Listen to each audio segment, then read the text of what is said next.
He found her trembling in the dark, scarfing down cold fries from the garbage because she hadn't been paid a dime in 3 weeks. She was starving because she refused to sleep with the manager. But she didn't know the man watching her wasn't just a customer, he was the owner, and he was about to lock the doors to make sure no one left until she got paid. If this story pulled you in, make sure to hit that subscribe button so you never miss what's coming next. I've got another unforgettable story dropping tomorrow. And while you're here, jump into the comments and tell me where you're watching from. I love seeing our community from all around the world. All right, let's get back into it. The black suit felt like armor against Joaquin's chest. 2 hours ago, he'd been closing a deal in a penthouse that overlooked the city like a chessboard. Now he stood in the back kitchen of the Blue Moon Diner, Branch 12, the quietest and most profitable laundering point in his network of 43 legitimate fronts. Legitimate, the word tasted bitter. "Lock up when you're done, boss," muttered Rico, one of his lieutenants, as he headed toward the back exit. The last of the kitchen staff had clocked out 20 minutes earlier, leaving only the hum of industrial refrigerators and the tick of cooling metal. Joaquin nodded, watching the door close. Nobody here knew Joaquin Nieto as anything more than the investor, the silent partner who showed up once a month to check the books. His tattoos stayed hidden under tailored collars. His reputation stayed buried under shell companies and tax forms. His father had taught him one rule: never let them see you coming. So far, the diner had been perfect. Clean books, steady cash flow, no attention from anyone who mattered. But tonight, something felt wrong. The numbers had been off for weeks. Not enough to raise alarms, but enough to itch at the back of his mind like a splinter. Payroll discrepancies, inventory shrinkage, the kind of slow bleed that meant someone was either stealing or lying, or both. It was 11:52 p.m. when Joaquin finished his walkthrough of the front dining area. The chairs were stacked. The register was closed. Everything looked normal. He was reaching for his keys when he heard it, a soft metallic clink. Then another, coming from the kitchen. Joaquin froze, instincts sharpening. Everyone had left. He'd watched them go. He moved silently across the tile floor, his leather shoes making no sound. The kitchen was dark except for the security light above the prep station, casting everything in cold, industrial shadow. He could hear something now quiet, hurried movement, the rustle of paper, the scrape of a fork against metal. He crept forward, past the dish station, past the walk-in cooler, until he reached the corner near the storage shelves. What he saw made his breath catch. A young woman sat hunched at the stainless steel counter, her back rigid with tension. Her shoulders curved inward like she was trying to make herself smaller. Her waitress uniform, the faded teal dress with the white collar and the name tag that read Lolita, was stained with grease splatters and coffee rings. Her hair, light brown and pulled back in a messy bun, had strands falling loose around her face. In her hands she held a styrofoam container. Half a burger, cold, probably from the trash. She ate fast, too fast, not savoring it, not even tasting it, just trying to get it down before fear caught up with her. Joaquin stood perfectly still, watching. He'd built an empire on reading people, on knowing when someone was lying, when they were scared, when they were about to break. And this woman, this girl, really, she couldn't be more than 23 or 24, was all three. She finished the burger and folded the styrofoam container carefully, her hands trembling slightly as she placed it into a plastic grocery bag beside her. Then she reached for another container fries, cold and limp, and started eating those too, one by one, every single one. Joaquin's jaw tightened. He recognized her. Lolita, the quiet one who worked doubles without complaint, the one who always volunteered for the worst tables, the truckers who ordered coffee and sat for hours, the teenagers who split one meal between 4 people and left no tip, the one who'd brought him coffee 3 times this week without ever meeting his eyes. He'd thought she was shy. Now he realized she was invisible, by choice or by necessity. He couldn't tell yet. She stood slowly, moving with the practiced silence of someone who'd learned not to be noticed. She picked up the grocery bag. There were more containers inside. Leftovers, scraps, things meant for the trash. Joaquin knew desperation when he saw it. He'd grown up with it, had clawed his way out of it with blood on his hands and bodies in his wake. This wasn't theft. This was survival. Lolita was about to turn toward the exit when Joaquin stepped into the light, his shoes clicking against the tile. The sound echoed like a gunshot in the empty kitchen. She spun around, the grocery bag slipping from her hands and hitting the floor with a dull thud. Her eyes went wide, pale green, rimmed red with exhaustion, and her mouth opened in a silent gasp. For a moment, Neither of them moved. Joaquin studied her, really looked at her. The hollows under her cheekbones, the way her uniform hung loose on her frame, like she'd lost weight recently. The small cut on her knuckle, probably from a knife slip during prep. The fear in her eyes. "When you get paid," he said quietly, his voice cutting through the silence like a blade. "Do you plan to pay for that?" Lolita nearly choked. Her hands flew to her mouth, and she stumbled backward until her hip hit the counter. The color drained from her face. I'll pay," she stammered, her voice breaking. "I swear, when I get my paycheck I'll—" Joaquin tilted his head, his expression unreadable. Not angry. Not yet. Just watching. Waiting. "When you get paid?" he repeated, softer this time. Something in his tone made her freeze. Her eyes darted to the floor. Her shoulders tensed. She looked like she wanted to run but knew she couldn't. She swallowed hard. "I haven't—" The words caught in her throat. Joaquin took a step closer, his hands sliding into his pockets. Casual, controlled, but his gaze never left her face. "You haven't what?" Lolita's breath hitched. Her fingers twisted together, white-knuckled. "I haven't been paid," she whispered. "In 3 weeks." Silence. The refrigerator hummed. The fluorescent light buzzed overhead. Somewhere in the distance, a car alarm went off. Joaquin didn't move, didn't blink, but inside, something shifted. 3 weeks, he said slowly. She nodded, tears welling in her eyes. "And you're still working?" Another nod. "Why?" The question hung in the air between them. Lolita's lips trembled. "Because I need the job. Because I can't afford to lose it. Because—" her voice cracked. "Because no one else will hire me." Joaquin's expression didn't change, but his jaw tightened almost imperceptibly. He knew that feeling. That trapped, suffocating weight of having no options, no way out, no one to turn to. He'd killed men for less. "Who told you that you wouldn't get paid?" he asked. Lolita hesitated, fear flickering across her face.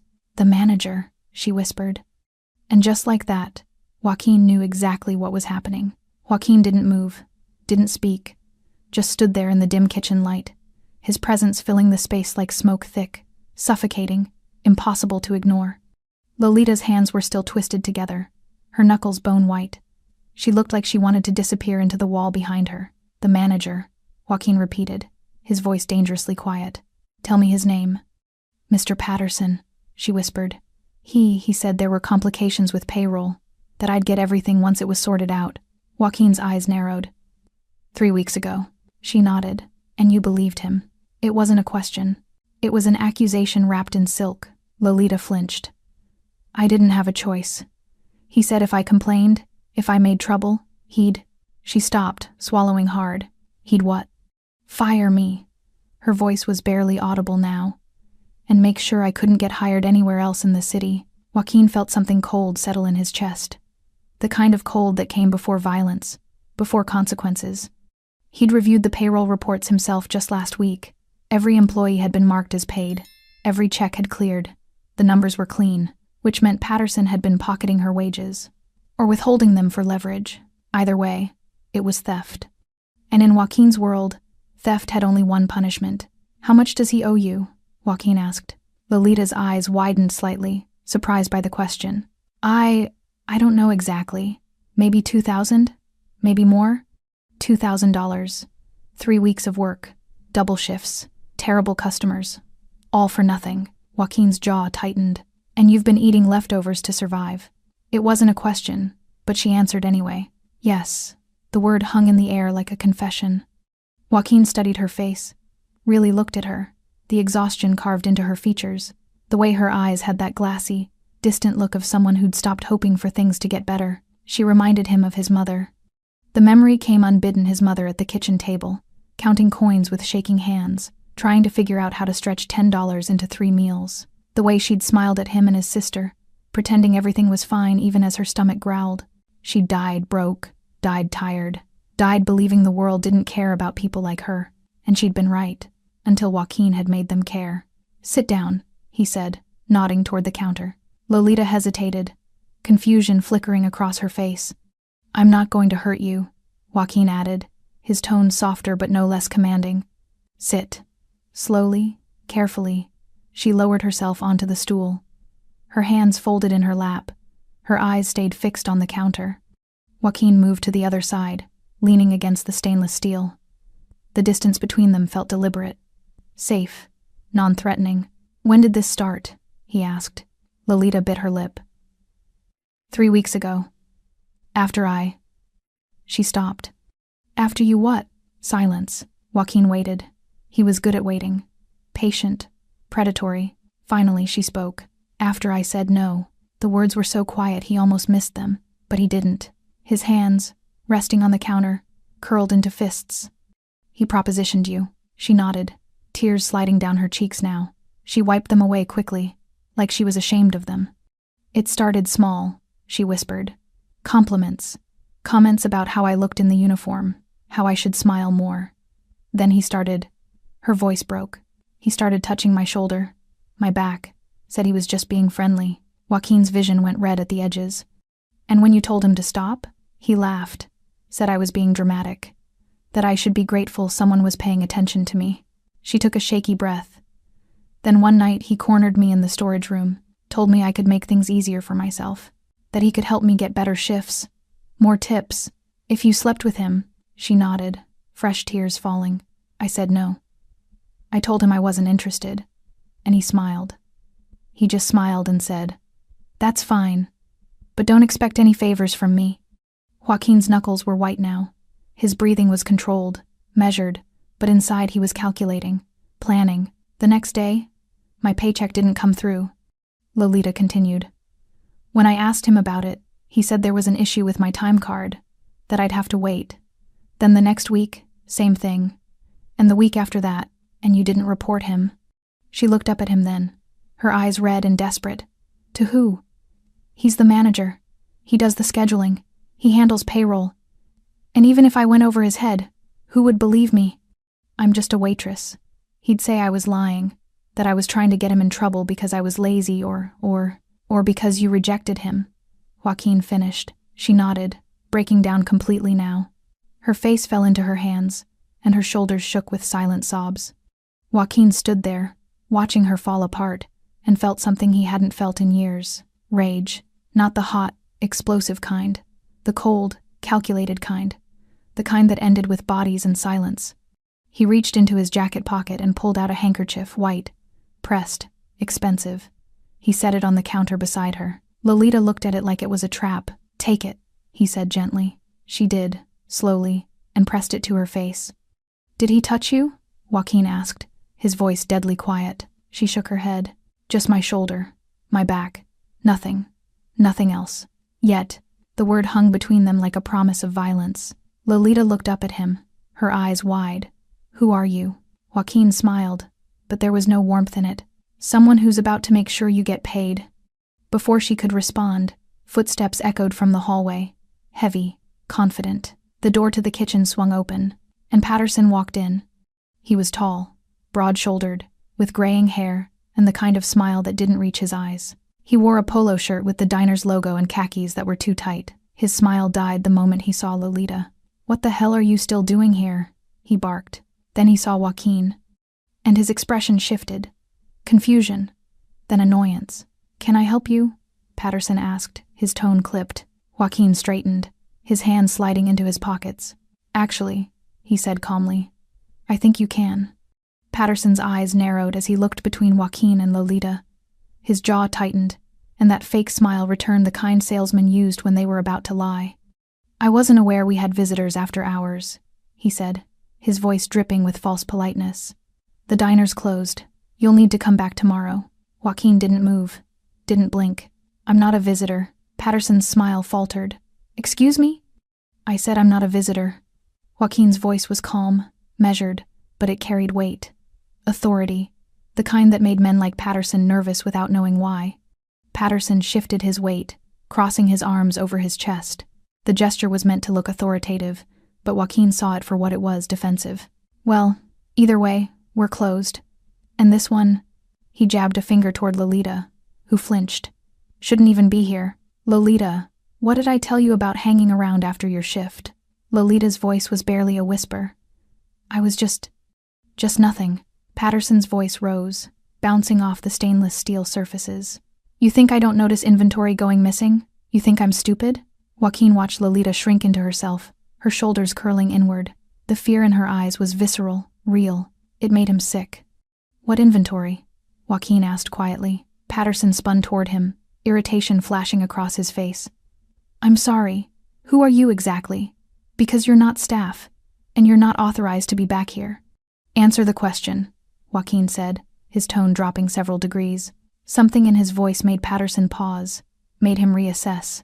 His eyes swept over Joaquin's suit, expensive, tailored, the kind that cost more than Patterson made in a month. The watch on his wrist, the confidence in his posture. Patterson's expression shifted. Calculation replaced irritation. "Look, I don't know who you are, but this is an internal matter. Employee theft is serious, and I'm handling it according to company policy." "Employee theft," Joaquin repeated slowly. "Is that what you're calling this?" "That's exactly what I'm calling it." Patterson gestured at the grocery bag on the floor, its contents partially visible. "She's been stealing food for weeks. I've been documenting everything. Tonight, I finally caught her red-handed." Lolita's face went pale. I wasn't." "Shut up," Patterson snapped. "You're already in enough trouble." The words hit her like a slap. She went silent, tears streaming down her face. Joaquin felt his control slipping. The careful restraint he'd spent years cultivating was cracking at the edges. "Documenting everything," he said, his voice deadly soft. "Interesting. Do these documents include the fact that you haven't paid her in 3 weeks?" Patterson's eyes went wide. Just for a second. Then the mask slammed back into place. "I don't know what she told you, but payroll issues are confidential. If she has concerns, she can file a complaint through the proper channels." "The proper channels," Joaquin repeated. "And those channels go through you. I'm the manager. That's how the system works. Convenient." Patterson's face reddened. "Look, I don't have time for this. Lolita, you're suspended pending a full investigation. Leave your uniform and name tag on the counter. You'll hear from us within 5 business days." Lolita stood frozen, her hands trembling. "And you," Patterson turned back to Joaquin. "Need to leave before I call the police for trespassing." Joaquin smiled. It was the kind of smile that made smart men run. Patterson wasn't smart. "The police," Joaquin said thoughtfully. "That's an excellent idea. We should definitely get them involved. I'm sure they'd be very interested in your payroll practices. Maybe the labor board too. And the health department, while we're at it." Patterson's face went from red to purple. "Are you threatening me?" "I'm suggesting transparency. This is harassment. I could sue you for what?" Joaquin took a step forward. Just one. But the space between them felt like it had shrunk by miles. "For asking why you're withholding an employee's wages? For questioning why a waitress is eating garbage because her manager decided she doesn't deserve to be paid?" "She broke equipment," Patterson shouted, his composure finally cracking. "She's clumsy and careless, and that kitchen accident cost this location hundreds in repairs. I withheld her wages to cover damages. That's completely legal." "Legal," Joaquin said softly. "Show me the paperwork." Patterson blinked. "What?" "Show me the documentation, the incident report, the repair invoices, the agreement she signed acknowledging the debt." Silence. Patterson's mouth opened, closed, opened again. "It's in the office. I'm not getting it for some random." "Then let's go get it together." Patterson's eyes darted toward the door, toward escape. "I don't have to explain myself to you. I don't even know who the hell you are." Joaquin's smile widened. "No, you don't." The temperature in the kitchen seemed to drop. Lolita looked between them, confusion and fear warring on her face. She didn't understand what was happening, but she could feel the shift, the danger. Patterson could feel it too. His bravado was crumbling, replaced by something colder. Wariness. "I'm calling the police," he said, pulling out his phone. "Go ahead." Patterson's finger hovered over the screen. "I'm serious." "So am I." They stared at each other. A silent battle of wills. Finally, Patterson lowered his phone. "Fine. You want to see documentation? Come with me to the office." "But he jabbed a finger at Lolita. "Stays here. And if anything is missing when I get back, I'm pressing charges." "She's coming with us," Joaquin said. "Absolutely not." "Then we're not going." Patterson's jaw worked. He was trapped, and he knew it. But he couldn't figure out how or why. "Fine," he spat. "But this is your last warning. I don't know who you think you are, but in this restaurant, I'm in charge. And when I prove that she owes me money, Both of you are leaving in handcuffs." Joaquin's expression didn't change, but inside, he was already calculating how long it would take to bury Patterson somewhere no one would ever find him. "Lead the way," Joaquin said quietly. Patterson turned toward the office, his shoulders squared, confidence returning now that he thought he was in control. He had no idea he was already dead. The office was cramped and stale, smelling of old coffee and stacked paperwork. Patterson moved behind the desk with the confidence of a man who thought he still had the upper hand. He yanked open a filing cabinet drawer with more force than necessary. "This is going to take a minute," he muttered, flipping through folders. "Not all of us have time to play detective in the middle of the night." Joaquin stood near the door, his back to the wall, his eyes tracking every movement. Lolita hovered beside him, her arms wrapped around herself like she was trying to hold her body together. "While you're looking," Joaquin said calmly, "tell me about the storage room." Patterson's hands stilled for just a fraction of a second. "What about it?" 3 weeks ago, when you spoke with Lolita," the manager's shoulders tensed. He didn't turn around. "I talked to all my employees. It's called management. In the storage room. Alone." Patterson slammed the drawer shut and spun around, his face flushed.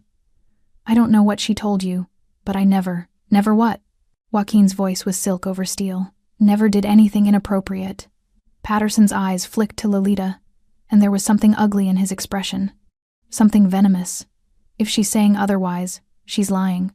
Probably trying to cover for the theft. Lolita made a small, wounded sound, like something breaking. Joaquin's hands, resting casually in his pockets, curled into fists. "She's lying," he repeated slowly. "That's right." Patterson straightened, emboldened by his own indignation. "Look at her. She's desperate, unstable. You can't trust anything she says." "Interesting." Joaquin tilted his head.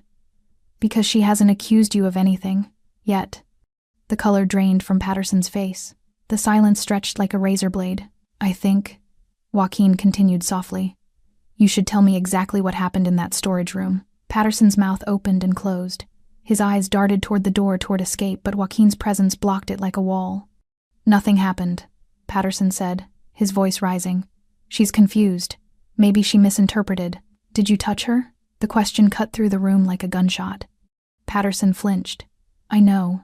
I mean, not like it was just friendly. Professional. A hand on the shoulder. That's it. A hand on the shoulder. Yes. And her back?" Patterson's breath caught.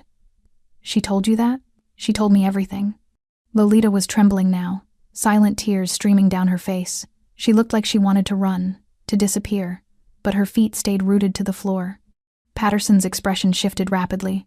Panic, calculation, anger. "It wasn't like that. She's twisting it, making it sound like what?"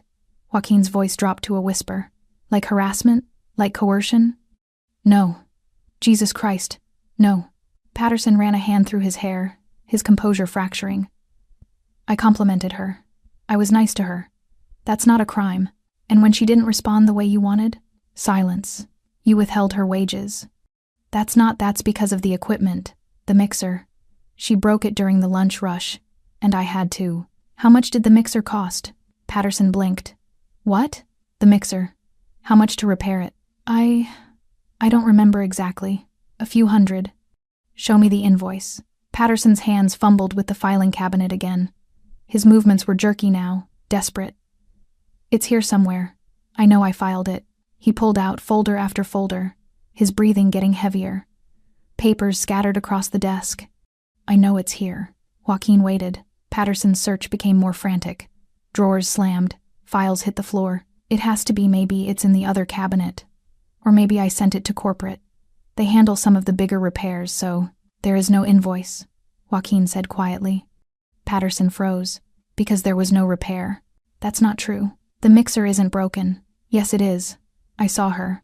She bumped it during a rush, maybe knocked it half an inch. But it still works." Joaquin's eyes were cold, merciless. "I checked the equipment log before I came back here. Every appliance is listed as operational." Patterson's face went white. "So let me clarify," Joaquin continued, his voice deadly soft. "You sexually harassed an employee. When she rejected you, you fabricated damages to justify withholding her wages. Then you used her desperation, her hunger to keep her quiet and compliant." No, that's not." "And tonight, when you caught her eating leftovers, You were going to fire her.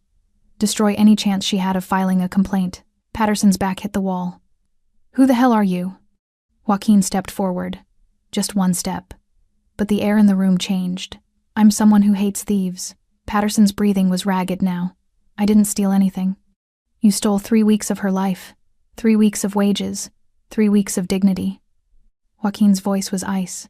In my world, that's theft. This is insane. You're insane. Patterson's eyes darted to Lolita. Tell him you're fine. Tell him you don't want any trouble. Lolita's voice, when it came, was small and broken.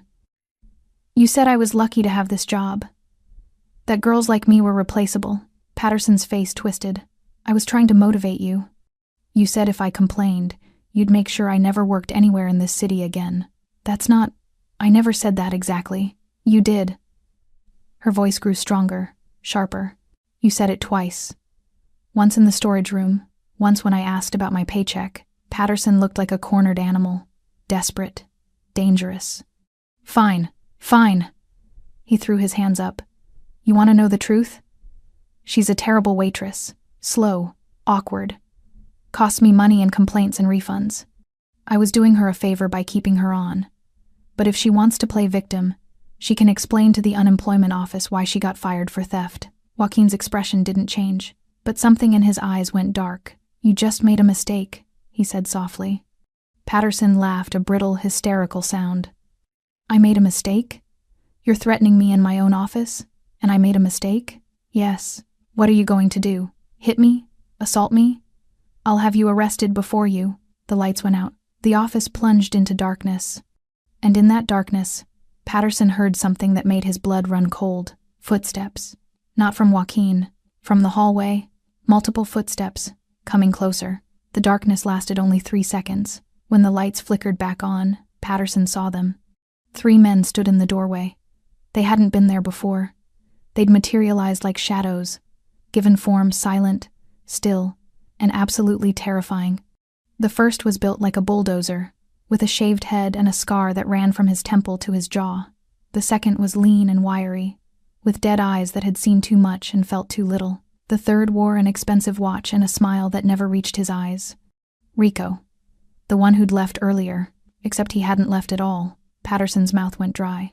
His eyes darted between the men, then back to Joaquin, and something clicked. Something terrible and irreversible. What is this? Patterson's voice cracked. What the hell is this? Joaquin didn't answer. He simply adjusted his cuffs, a casual, almost bored gesture, and glanced at Rico. The exits? Joaquin asked. Secured, Rico replied. His voice was flat, professional. Front door's locked. Back door too. Security cameras are on a loop.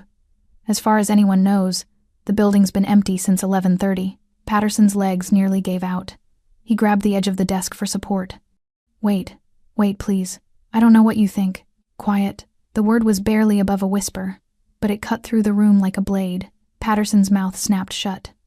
Joaquin turned to Lolita, his expression softening almost imperceptibly. Go sit in the dining area. Don't come back here until I call for you. Lolita's eyes were wide, her face pale. She looked between Joaquin and Patterson, understanding something was about to happen but not quite grasping what. Is he? Her voice trembled. Are you going to? Just go, Joaquin said gently. You don't need to see this. She hesitated for one more moment, then turned and fled. Her footsteps echoed down the hallway, fading into silence. The door clicked shut behind her. Now it was just Joaquin, Patterson, and the 3 men who looked like they'd walked out of a nightmare. Patterson's breathing came in short, panicked gasps. Look, I don't know who you are, but this is kidnapping. This is illegal. You can't. Can't what? Joaquin asked softly. Patterson's mouth worked, but no sound came out. Joaquin moved to the desk and sat on the edge. His posture relaxed, almost casual, like they were discussing the weather. Let me tell you what I think happened here. You saw an opportunity. A young woman, alone, desperate. No family, no connections, no one to complain to. Patterson shook his head frantically. That's not... You tested her, Joaquin continued, ignoring the interruption. Small touches, comments, seeing how much she'd tolerate. And when she finally said no, you punished her. Not with violence. That would be too obvious. No, You used something quieter, something crueler. He paused, letting the words sink in. You took away her ability to survive. Patterson's face was ashen now. Sweat beaded on his forehead. I want a lawyer. You can't do this without a lawyer. Joaquin smiled, but there was no warmth in it. You think this is a legal matter? I have rights. You had rights, Joaquin corrected. Past tense. The temperature in the room seemed to drop 10 degrees. Patterson looked at the 3 men blocking the door, looked at Joaquin, and finally understood. Oh God, he whispered. Oh my God. Joaquin stood, his movements fluid and unhurried. I'm going to ask you a question, and I want you to think very carefully before you answer. Patterson nodded frantically, tears forming in his eyes. Did you touch her? I already said. Not what you told me before, what you told me when you thought I was nobody. Joaquin's voice was ice. Did you touch her? Patterson's knees buckled. He grabbed the desk chair for support. Just her shoulder, her back. I swear that's all. I never forced, but you wanted to. Silence, didn't you? Patterson's face crumpled. I didn't do anything. She was always there. Always smiling. Always so damn nice. And I thought maybe you thought she'd be grateful, Joaquin finished. That a girl like her would be lucky to have your attention. Patterson said nothing, but the guilt on his face was answer enough. Joaquin inhaled slowly, his jaw tightening. For a moment, the mask slipped. For a moment, the rage showed through, cold and lethal and absolute. Then he smiled, and somehow, that was worse. Here's what's going to happen, Joaquin said quietly. You're going to open the safe. You're going to take out every dollar you owe Lolita, and you're going to count it. Yourself. Every single bill. Patterson nodded, his hands shaking so badly he could barely grip the safe's combination lock. Then, Joaquin continued, you're going to write her a letter of recommendation. Glowing. The kind that gets her hired anywhere she applies. You're going to apologize for the payroll error and wish her well in her future endeavors. The safe door swung open. Inside were stacks of cash, envelopes marked with employee names, and ledgers that Patterson definitely didn't want anyone looking at too closely. After that, Joaquin said, his voice dropping to a whisper, you're going to leave this city. Tonight. You're going to disappear. And you're never going to work in food service again. Patterson pulled out an envelope marked Lolita K. His hands trembled as he opened it. Inside were bills, her wages, held hostage for 3 weeks. If I ever hear your name again, Joaquin continued, if I ever hear that you're managing another restaurant, supervising another young woman, putting your hands on someone who can't fight back. He leaned in close. I won't give you a choice next time. Patterson's breath came in short, terrified gasps. Okay, I'll leave. I'll go tonight. I swear. Good. Joaquin straightened, smoothing his jacket. Rico, make sure Mr. Patterson understands the terms of his departure. Rico smiled. It was not a kind smile. My pleasure, boss. Patterson looked like he might vomit. Joaquin walked to the door, then paused. One more thing. Patterson looked up, tears streaming down his face. If anything happens to Lolita, if she has an accident, if she loses her apartment, if she so much as trips on the sidewalk, I'm going to assume you had something to do with it. I won't. I swear I won't. Joaquin studied him for a long moment. Then he turned and walked out, leaving Patterson alone with the 3 men who looked like they ate fear for breakfast. The door closed behind him with a soft click. In the silence that followed, Patterson realized he was crying. Joaquin found Lolita sitting at a booth near the window, her hands wrapped around a glass of water she hadn't touched. She looked up when he approached, her eyes red-rimmed and fearful. Is he... She couldn't finish the question. He's fine, Joaquin said, sliding into the seat across from her. For now, the qualifier hung in the air between them. Lolita stared at him, really seeing him for the first time. The expensive suit, the tattoos creeping up his neck. The way he moved, controlled, predatory, like violence was always just beneath the surface. Who are you? She whispered. Joaquin was quiet for a moment, considering his answer. He could lie, should lie, but something about the way she looked at him, exhausted, broken, but still somehow defiant, made him decide on the truth. My name is Joaquin Nieto, he said simply. The name meant nothing to her. He could see it in her blank expression. I own this diner. Her eyes widened. You what? Not officially. It's buried under shell companies, LLCs, holding corporations. But the money? The real ownership? He tapped the table. That's mine. Lolita's mouth opened and closed. Her brain was clearly trying to process what he'd just said. But Patterson said, Patterson is a manager, was a manager. He runs the day-to-day operations. Or he did. Joaquin's expression hardened. But he never owned anything. He just forgot who he was working for. Lolita shook her head, overwhelmed. I don't understand. Why are you here? Why do you care about? She gestured helplessly at herself. About this? It was a fair question. Joaquin leaned back in the booth, his eyes distant. My mother worked in a place like this. Different city, different name, but the same story.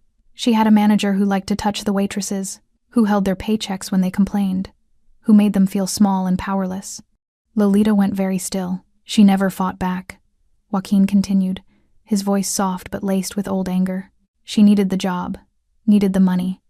So she smiled and took it and came home every night a little more broken. What happened to her? She died when I was 16. His jaw tightened. Heart attack. The doctors said it was genetic, but I knew better. She died because the world spent 40 years grinding her down until there was nothing left.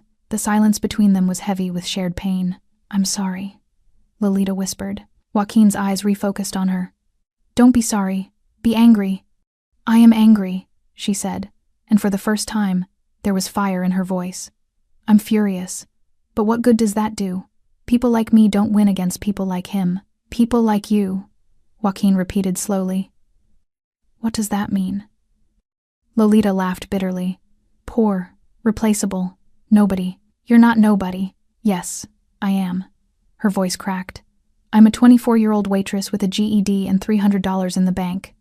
I have no family, no references, no skills that matter. If I lose this job, I lose everything. You're not losing this job. She looked at him like he was insane. Patterson's going to fire me the second you leave. Patterson's not going to do anything. Something in his tone made her pause, made her really look at him. What did you do? She asked quietly. What needed to be done? That's not an answer. It's the only answer you're getting. Joaquin pulled an envelope from his jacket and set it on the table between them. This is yours. Lolita stared at the envelope like it might explode. What is it? 3 weeks of wages. Every dollar Patterson owed you. Her hands trembled as she reached for it.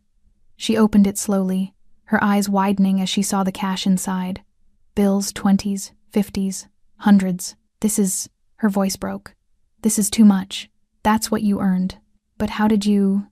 The safe in Patterson's office. He had everyone's wages in there, skimming off the top, most likely, keeping cash on hand so the books looked clean. Lolita's face went pale. He was stealing from everyone? Not everyone, just the ones who couldn't fight back. Joaquin's expression darkened. The young ones, the desperate ones, the ones who needed the job too much to complain. Tears spilled down her cheeks. She clutched the envelope like it was a lifeline. I can't believe I thought I was going crazy. Thought maybe I'd done something wrong. You didn't do anything wrong. I should have reported him. To who? Joaquin asked. He was the authority. The system was designed to protect him, not you. The truth of that statement hung between them like a guillotine blade. Lolita wiped her eyes, trying to compose herself. What happens now? Now you cash that money. You eat real food. You sleep in a real bed. And Patterson? Patterson is leaving, Joaquin said simply. Tonight. He won't be bothering you or anyone else again. Did you? She couldn't finish. He's alive, Joaquin said. But he understands the consequences if he ever comes back. Lolita studied his face, trying to read what that meant. You're not just an investor, are you? No. What are you? Joaquin smiled, but there was no humor in it. Someone who solves problems. By scaring people, by making sure people understand that actions have consequences. He leaned forward, his eyes locked on hers. Patterson thought he was untouchable, thought he could abuse his authority without anyone noticing or caring. He was wrong. Because of you. Because he picked the wrong person to hurt. Lolita's breath hitched. I'm nobody. Why would you... Stop saying that. Joaquin's voice was sharp. You're not nobody. You're someone who got ground down by a system that doesn't care about people like you.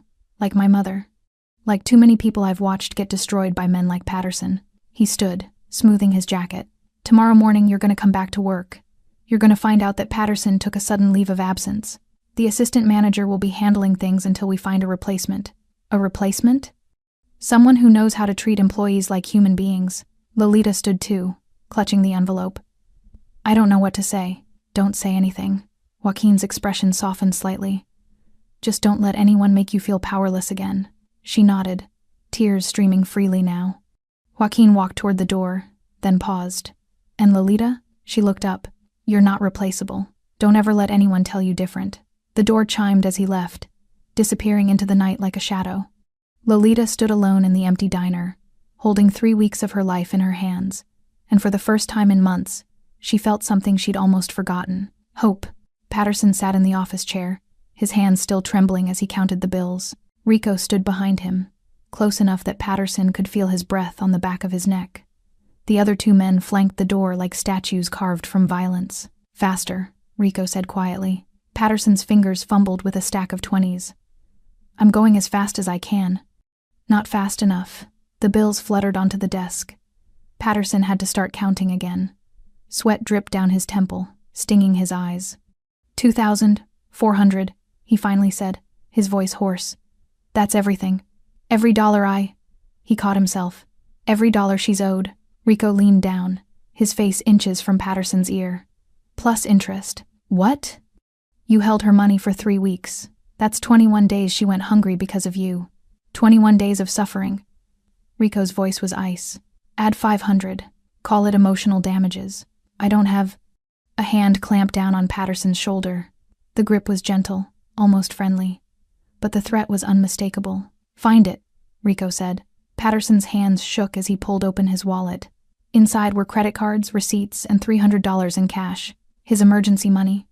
The stash he kept for bar tabs and late-night poker games. He added it to the pile. That's only 300, Rico observed. It's all I have. I swear, Patterson's voice cracked. You've taken everything. Rico considered this. Then he nodded to the man with dead eyes. Check the desk drawers. The man moved with disturbing efficiency. He pulled out drawer after drawer, dumping contents onto the floor. Pens scattered, papers flew, and there, in the bottom drawer, wrapped in a rubber band, more cash. $250. Rico picked it up, counted it, and added it to the pile. 2,950. Close enough. Patterson looked like he might cry.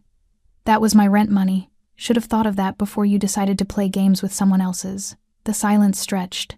Patterson could hear his own heartbeat pounding in his ears. Now the letter, Rico said. Patterson grabbed a piece of company letterhead with shaking hands. What do you want me to say? That Lolita Kelly is an exceptional employee, punctual, professional, hardworking, that any establishment would be lucky to have her. Patterson's hand hovered over the paper. His pride, his ego, everything in him screamed to refuse, but the 3 men in the room made it clear refusal wasn't an option. He wrote.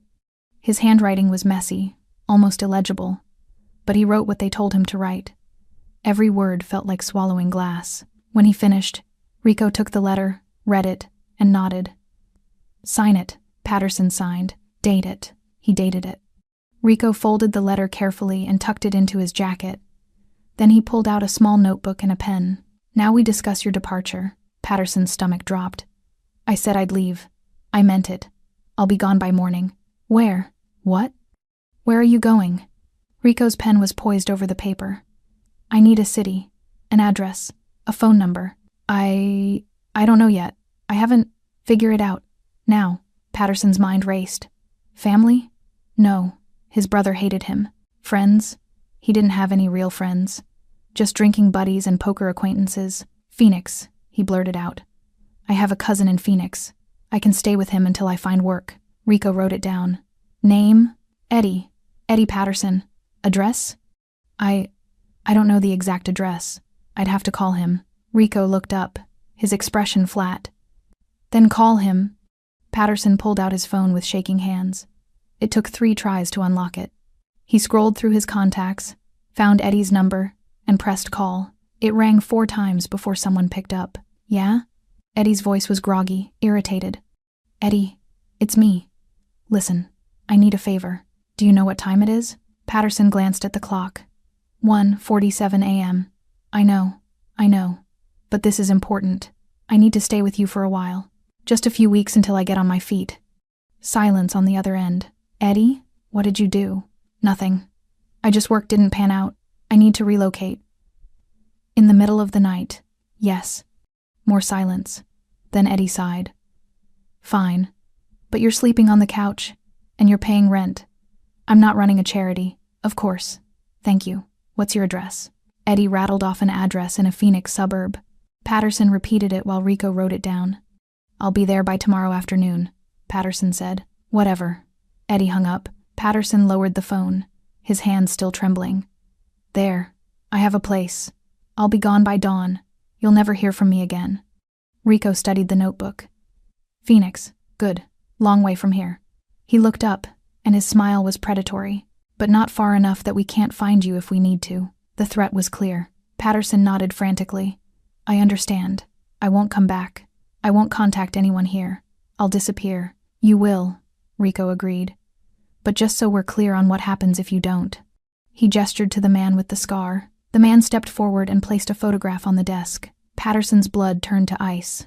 It was him, leaving his apartment, getting into his car. The photo was recent, dated from this morning.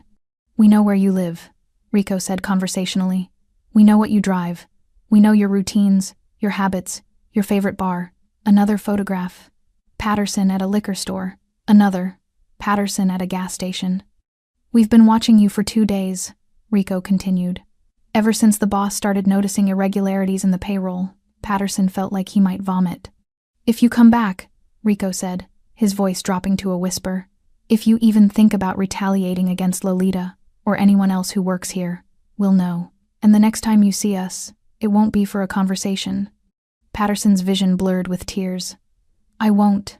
I swear on my life, I won't. Rico stood, smoothing his jacket. Good.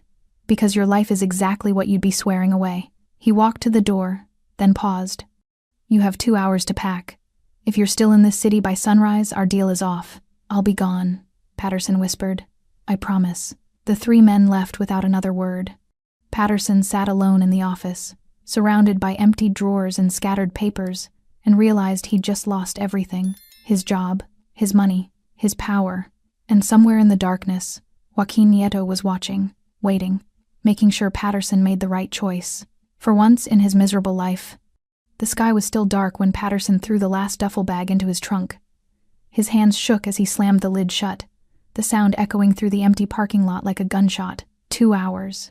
They'd given him 2 hours. He'd packed in 45 minutes. His apartment looked like it had been ransacked, drawers hanging open, closet emptied, mail scattered across the counter. He'd taken only what he could carry. Clothes, toiletries, his laptop, and the $500 he'd found hidden in a coffee can under the sink. Everything else, the furniture, the TV, the life he'd built here, he was leaving behind, because staying meant dying. He understood that now. Patterson climbed into his car, his breath fogging the windshield. The engine turned over with a rough cough. He sat there for a moment, staring at his apartment building. 10 years he'd lived here. 10 years of climbing the ladder, building his reputation, establishing his authority. Gone in a single night, because of one girl who wouldn't sleep with him. No, that wasn't fair. That wasn't true. Because of himself. Because he'd thought he was untouchable. Because he'd mistaken a title for real power. Patterson pulled out of the parking lot and drove toward the highway. The streets were empty, save for a few delivery trucks and the occasional taxi. The city looked different at this hour. Quieter, lonelier, like a stage after the audience had gone home. He passed the diner. The lights were off. The parking lot was empty. But he could see a single figure standing near the back door, silhouetted against the security light, watching. Patterson's foot hit the accelerator. He didn't stop until he reached the interstate. The diner opened late the next morning. Lolita arrived at 7 a.m. Her stomach knotted with anxiety. She'd barely slept. The envelope of cash sat on her nightstand like a bomb, real, tangible, impossible to ignore. She'd counted it 3 times. $2,950. More money than she'd seen in years. She pushed through the front door, expecting to see Patterson behind the counter, his face twisted with rage, ready to fire her on the spot. Instead, she found Sophia, the assistant manager, flipping through the schedule book with a confused expression. Have you seen Patterson? Sophia asked without looking up. Lolita's throat tightened. No. Why? He's not answering his phone. Didn't show up for his shift. Sophia finally looked up, her brow furrowed. That's not like him. Maybe he's sick, Lolita offered weakly. Maybe. Sophia didn't sound convinced. She set the schedule book down and sighed. Guess I'm running things today. Can you cover section 3? Jenny called in. Of course. Sophia smiled, tired but genuine. Thanks. You're a lifesaver. Lolita tied on her apron and got to work. The morning rush came and went. Truckers ordered coffee and eggs. Regulars asked for their usual. Everything felt normal, except Patterson's office door stayed closed. By noon, Sophia tried calling him again. No answer. By 2 p.m., she called Patterson's emergency contact, his brother who said he hadn't heard from him in months. By 4 p.m., Sophia called the owner, or at least, she tried to. The number on file rang 3 times before a smooth, professional voice answered. Blue Moon Holdings, how can I help you? Sophia explained the situation manager missing. No communication. Schedule in chaos. The voice on the other end was calm, unbothered. We'll send someone to handle things. Give us 24 hours. But we need 24 hours. The line went dead. Sophia stared at her phone, then at Lolita. That was weird. What did they say? That someone's coming. Sophia shook her head. I've worked here 5 years. I've never actually talked to the owner. Didn't even know there was an owner. I thought Patterson ran everything. Lolita said nothing. She wiped down tables and refilled salt shakers, and tried not to think about Joaquin Nieto's cold smile. Patterson didn't stop driving until he crossed into Arizona. His back ached. His eyes burned. He'd gone through 2 energy drinks and a package of gas station beef jerky. When he finally pulled into Eddie's driveway, the sun was setting, painting the desert sky in shades of orange and red. Eddie came out onto the porch, arms crossed, his expression somewhere between annoyed and concerned. You look like hell, Eddie said. Patterson climbed out of the car, his legs stiff. Thanks. What happened? I told you. Work didn't pan out. Eddie studied him for a long moment. You run from the cops or something? No. Owe someone money? No. Then what? Patterson opened his mouth, closed it. What could he say? That he'd sexually harassed an employee? That he'd stolen her wages? That he'd been caught by a man who owned the kind of power that made laws irrelevant? It's complicated, he finally said. Eddie shook his head. It always is with you. He turned toward the house. Couches in the living room. Bathrooms down the hall. Don't touch my stuff. Patterson followed him inside, dragging his duffel bag behind him. The house was small, cluttered, smelling of stale beer and old carpet. The couch was lumpy and stained.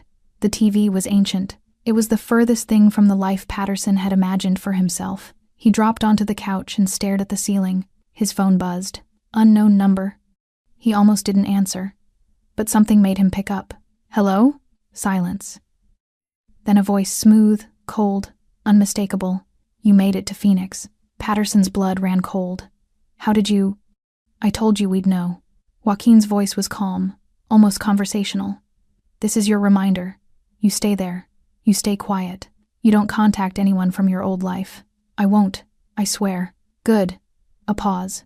And Patterson? Yes.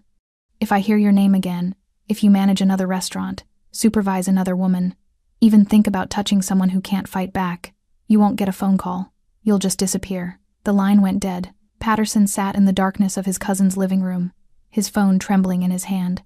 He'd driven 600 miles, and it still wasn't far enough. Back at the diner, Lolita finished her shift and walked out into the cool evening air. Her pocket felt heavy with tips, real tips, more than she'd made in weeks. She looked back at the diner, at the flickering neon sign, at the empty manager's parking spot, and felt something shift inside her. Patterson was gone. She didn't know how, didn't know where, but she knew why. And for the first time in 3 weeks, she walked home without looking over her shoulder, without counting every dollar, without eating from the trash. She walked home free. Lolita stood in the now familiar office, but everything about it felt different. The stale coffee smell remained, but Patterson's presence had been scrubbed from the space. The filing cabinet stood neatly closed. The desk held only a new ledger, a pen, and a single key. Joaquin leaned against the wall by the window, silhouetted by the late afternoon sun streaming through the blinds. He'd changed into a simpler black shirt, sleeves rolled to the elbows, his tattoos visible a tapestry of old pain and hard-won power. Sit, he said, not unkindly, nodding toward the chair behind the desk. Lolita stared at it. Patterson's chair, the throne from which he'd ruled with petty cruelty. "I'd rather stand." A faint smile touched Joaquin's lips. "Suit yourself?" She clutched the envelope of cash in her hands, the paper crinkling under her nervous fingers. 3 days had passed since Patterson's disappearance. 3 days of whispers among the staff, of sideways glances her way, of Sophia quietly taking over, scheduling while avoiding any mention of what had happened. "You asked to see me," Lolita said, her voice steadier than she felt. "I did." Joaquin pushed off the wall and moved to sit on the edge of the desk, putting them at eye level. "How are you sleeping?" The question surprised her. "Better. I bought groceries." "Good." He studied her face with that unnerving focus. "The money's gone where it should? Rent's paid. Fridge is full." She hesitated. "I bought a new uniform. This one's clean. You didn't have to do that." "Yes, I did." Her voice gained strength. "I couldn't wear that one anymore. It smelled like fear." Joaquin nodded, understanding in his eyes. "Fair enough." Silence settled between them, comfortable in a way that should have felt impossible. This man had terrorized a predator into vanishing. He commanded men who moved like shadows, yet here he sat, asking about her sleep. "Why am I here?" she finally asked. "2 reasons." Joaquin folded his hands. "First, I'm promoting you to assistant manager." Lolita's breath caught. "What?" "Sophia's good, but she's overwhelmed. She needs someone she trusts. The staff respects you. They watched what happened to you. They'll follow you." "I don't know anything about managing. You know more than you think. You know which suppliers short us, which shifts are understaffed, which customers cause trouble." His eyes held hers. "You've been surviving in this system for months. That makes you an expert." Lolita's mind raced. Assistant manager, more money, real hours, a key to the office, a voice. "What's the second reason?" she asked, wary. Joaquin's expression shifted, the businessman giving way to something darker. "Protection. From Patterson? He's gone. From anyone." Joaquin stood and moved to the window, looking out at the parking lot. "What happened to you didn't happen in a vacuum. It happened because the system was designed to let it happen. A manager with unchecked power, employees too scared to speak, an owner too distant to notice." He turned back to her. "That changes today." From his pocket, he produced a small, sleek phone. He placed it on the desk between them. "This is yours. My number is programmed into it. So is Rico's. So is a lawyer who works for me." Lolita stared at the phone like it was a live grenade. "I can't accept this." "You can, and you will." His voice left no room for argument. "If anyone touches you, if anyone threatens you, if anyone withholds so much as $1 of your pay, you call. Day or night." "Why?" The word burst from her, raw and honest. "Why do you care? You fixed it. Patterson's gone. I got my money. Why are you still here?" Joaquin was quiet for a long moment. The hum of the refrigerator down the hall filled the silence. "Because fixing one problem isn't enough," he said finally. "Because my mother died believing no one would ever help her. Because for every Patterson I remove, there are 10 more waiting to take his place." He picked up the phone, holding it out to her. "But if the people they target have a direct line to someone like me, they'll think twice." Lolita took the phone. It felt heavy, solid, a lifeline. "This isn't charity," Joaquin continued. "It's strategy. You're my eyes and ears here now. You'll report directly to me about payroll, staffing, anything that smells wrong. In return, you have my protection. Not just from predators, but from eviction, from medical debt, from the 1,000 little ways the world tries to grind people like you into dust." "People like me," she repeated softly. "People who work hard and get nothing. People who stay quiet because they think no one's listening." He leaned forward, his gaze intense. "I'm listening, Lolita, and so are you now." She understood then. This wasn't just about her. It was about changing the ecosystem of this place, of every place he owned, making it so that abuse couldn't flourish in the shadows. "What about the others?" she asked. "The staff. They're scared too." "Then reassure them." Joaquin nodded toward the door. "Starting tomorrow, we're implementing staff meals. 1 full meal per shift. Free. No leftovers. No trash. Real food. We're also starting an anonymous reporting system, a locked box where employees can drop concerns without fear. You'll check it daily." Lolita felt something swell in her chest. Hope, yes, but something fiercer too. Purpose. And if someone reports something serious, Then we handle it. His tone promised consequences. Quietly, permanently, she looked down at the phone in her hand, then at the key on the desk. Can I make a condition? Joaquin raised an eyebrow, amused. Go on. I want to hire someone. A friend. She's a single mother, works 2 jobs, just got evicted. She's a harder worker than anyone I know. Done. No hesitation. Tell her to come in tomorrow. Lolita blinked. Just like that? Just like that. He stood, smoothing his shirt. You're in charge of hiring for front of house now. Hire people who need the work. People who've been overlooked. But make sure they're honest, loyal. This only works if we trust each other. She nodded, her mind already racing with possibilities. Maria from the shelter, Ben from the food bank line, people with tired eyes and strong hands. One more thing, Joaquin said as he moved to the door. He pulled a small envelope from his jacket and handed it to her. Open it later. Then he was gone, leaving her alone in the office that was now partly hers. Lolita sat in Patterson's chair for the first time. It was softer than she'd imagined. She placed the phone and the key on the desk, then carefully opened the envelope. Inside was a paycheck, not cash, an actual, formal paycheck, made out to Lolita Kelly, for the amount of $2,950, memo line, back pay, no debts, and beneath it, a handwritten note on heavy, expensive paper. Power isn't just about having it, it's about giving it to those who deserve it. Don't be invisible anymore. J.N. Lolita folded the note carefully, tears pricking her eyes. Not tears of fear this time, tears of something else, something she hadn't felt in so long she'd forgotten its name. Dignity. She stood, slipping the phone into her pocket, the key into her hand. She walked out of the office and into the main diner. The dinner shift was starting, the air filling with the sizzle of the grill, the chatter of customers, the clatter of plates. Sophia looked up from the host stand, her expression questioning. Lolita held up the key. We need to talk about the schedule. And I have some ideas about staff meals. Drejas. Sophia's face broke into a relieved smile. Thank God. I've been drowning. For the next hour, they worked side by side. Lolita made notes about inventory shortages, suggested shift swaps to help a dishwasher get to his night classes, flagged a supplier who'd been overcharging for months. The staff watched her, not with fear, but with something new: curiosity, respect. At 7 p.m., the new cook, a big man named Hector, brought out a plate. A real meal, grilled chicken, roasted vegetables, mashed potatoes with gravy. He set it on the counter in front of Lolita. Staff meal, he said gruffly. Boss's orders. Lolita looked at the plate. Steam rose from it. It smelled like rosemary and garlic and home.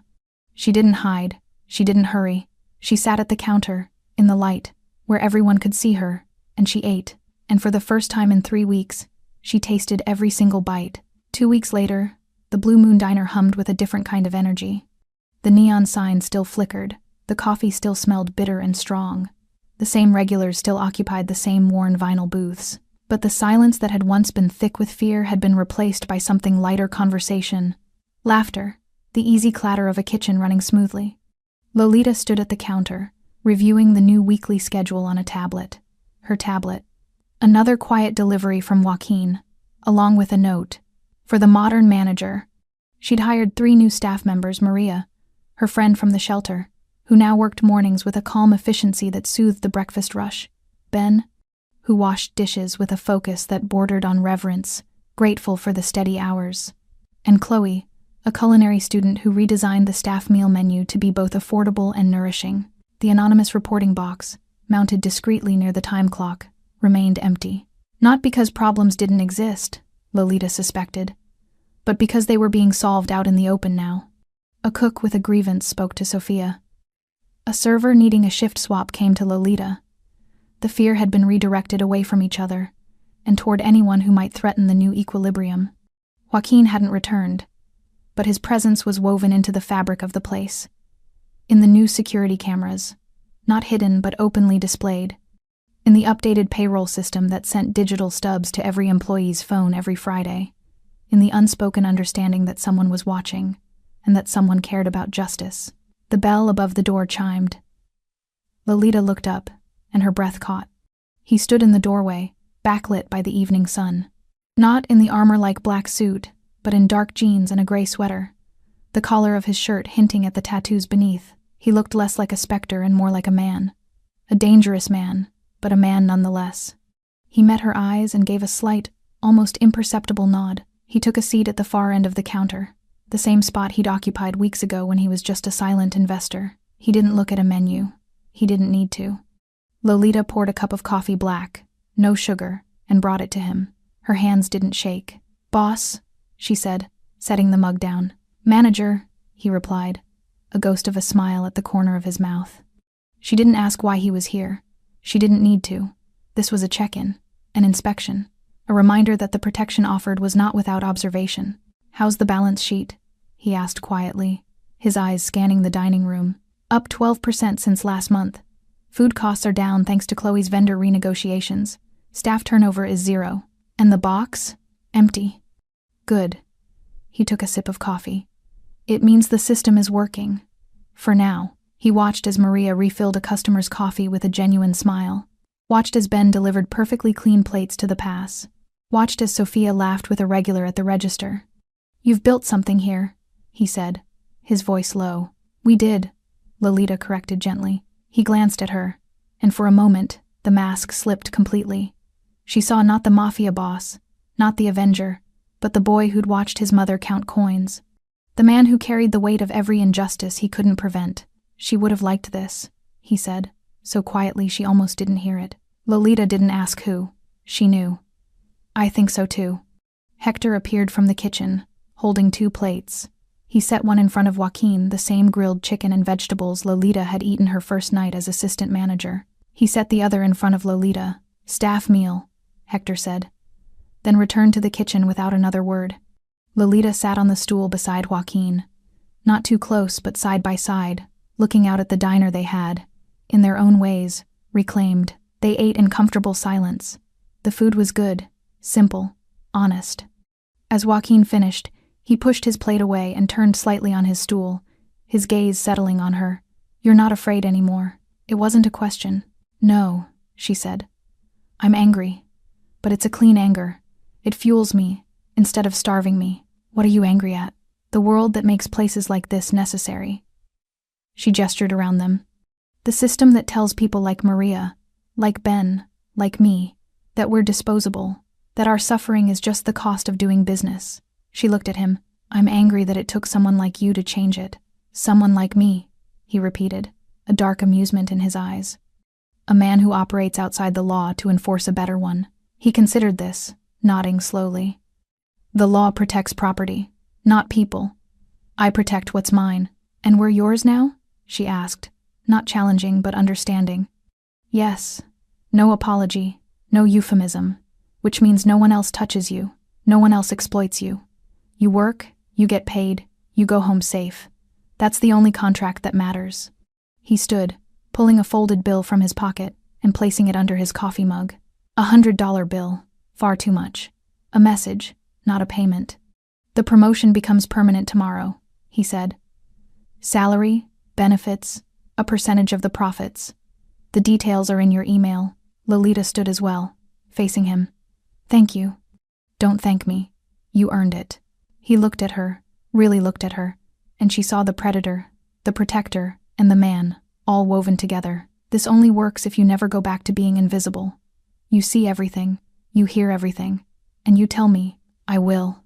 He turned to leave, then paused, his hand on the door. He looked back at the diner, at the warm light, the full booths, the staff moving with purpose instead of dread. The image mirrored the one from weeks before, but everything had changed. The counter was the same stainless steel. The hum of the refrigerator was the same, but the girl eating leftovers in the dark was gone. In her place was a woman standing in the light, well-fed, unafraid, and in charge. Joaquin's eyes met Lolita's one last time across the room. A silent acknowledgement passed between them of what had been done, of what had been saved, of the fragile, brutal justice they now shared. Then he was gone, melting into the twilight as seamlessly as he'd arrived. Lolita cleared his plate and mug. She didn't look at the $100 bill. She would put it in the new staff emergency fund, a small reserve she'd started for medical copays or sudden car repairs. She walked back to the counter and finished her coffee, cold now, but still welcome. The night shift began to trickle in, greeting her by name. She felt their trust, a fragile and precious thing. She thought of Patterson, somewhere in Phoenix, sleeping on a stained couch. She thought of Joaquin, moving through the city's shadows, righting wrongs with terrifying efficiency. She thought of her mother, who'd worked her hands raw in a similar diner, and died believing no one would ever help. The most terrifying man in the city had walked into her darkest moment. He hadn't offered kindness. He hadn't offered charity. He had offered power, and in doing so, he had given her back her life. Lolita picked up her tablet, ready to face the night's orders. She stood straight, her uniform crisp, her eyes clear. She was no longer a girl hiding in a kitchen. She was a woman who had been seen, and the man who'd seen her, the man who hadn't looked away, had changed everything. Thanks for staying with this story right till the final moment. You're the reason these stories come alive. If you're ready for another powerful journey, just tap the next video on your screen. And before you go, leave a quick comment and rate this story from 1 to 10. I'm excited to see your thoughts and connect with you down there.